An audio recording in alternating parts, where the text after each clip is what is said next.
یعنی آپ نے دیکھا کچھ لوگ رکوع کے بعد ہاتھ باندھتے ہیں اور کچھ لوگ چھوڑتے ہیں. آپ کیا چاہتے ہیں؟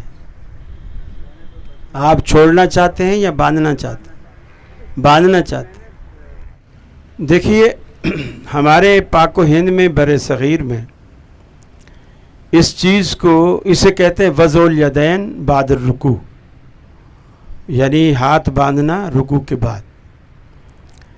ہمارے ہاں پاک و ہند میں ہمارے جماعت کے بہت بڑے عالم تھے سید بدیع الدین شاہ صاحب راشدی رحمہ اللہ.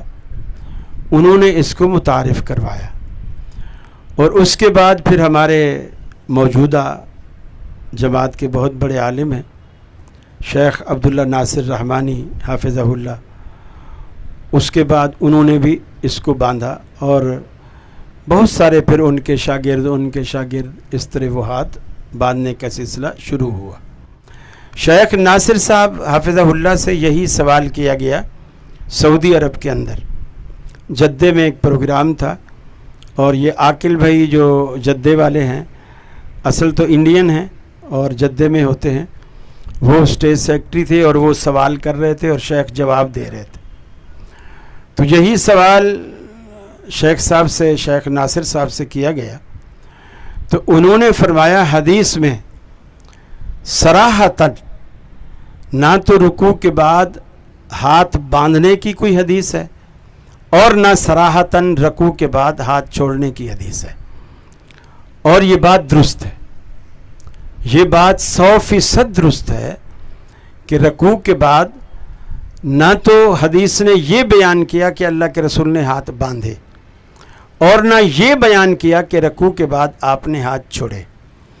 اب سوال یہ ہے کہ باندھنے والے پھر کیوں باندھتے ہیں اور چھوڑنے والے پھر کیوں چھوڑتے ہیں؟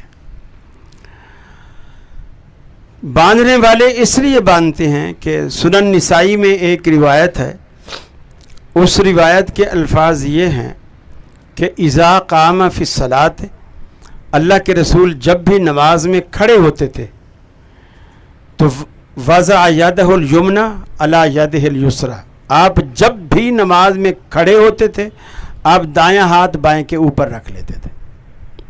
اذا قام فی الصلاۃ، جب بھی نماز میں کھڑے ہوتے تھے دایاں ہاتھ بائیں کے اوپر رکھ لیتے تھے. اب وہ کہتے ہیں کہ رکوع کے بعد بھی چونکہ ہم کھڑے ہوئے ہیں تو یہ حدیث میں صراحت آ گئی ہے کہ جب بھی اللہ کے رسول کھڑے ہوتے تھے تو ہاتھ باندھتے تھے. ہم یہ کہتے ہیں کہ یہ جو کھڑے ہونا ہے اس سے رکوع کے بعد والا کھڑا ہونا نہیں ہے، رکوع سے پہلے والا کھڑا ہونا ہے. پھر جس طرح انہوں نے لفظ پکڑے نا کہ حدیث میں آیا اذا قام، جب بھی کھڑے ہوتے تھے، عموم ہے، جب بھی کھڑے ہوتے تھے تو ہاتھ باندھتے تھے. تو اسی طرح حدیث میں آتا ہے اذا قعد فی الصلاۃ، آپ جب بھی نماز میں بیٹھتے تھے، اذا قعد، اور بعض روایتوں میں اذا جالس، جب بھی آپ نماز میں بیٹھتے تھے، جیسے اذا قام جب بھی کھڑے ہوتے تھے، ایسے ہے اذا قعد یا اذا جالس جب بھی بیٹھتے تھے وضع یدہ الیمنی علی فخذہ الیمنی وضع یدہ الیسری علی فخذہ الیسری. آپ جب بھی نماز میں بیٹھتے تھے دایاں ہاتھ دائیں گھٹنے پر اور بایاں ہاتھ بائیں گھٹنے پر. جب بھی بیٹھتے تھے دایاں ہاتھ دائیں گھٹنے پر، بایاں ہاتھ بائیں گھٹنے، اور جب بھی کھڑے ہوتے تھے بایاں ہاتھ دایاں ہاتھ بائیں ہاتھ کے اوپر رکھ لیتے تھے، یعنی ہاتھ باندھ دیتے تھے. اب یہ دونوں الفاظ آ گئے. اب میں اگلی بات، ان دونوں روایتوں کو ذہن میں رکھیں. اب میں دوسرا سوال آپ سے کرنے لگا ہوں. ایک شخص لنگڑا ہے، بیساکھیوں سے چل کر آیا ہے مسجد میں، یا اس کے گھٹنوں میں شدید تکلیف ہے، وہ بیٹھ کر نماز پڑھ رہا ہے، وہ بیٹھ کر نماز پڑھ رہا ہے.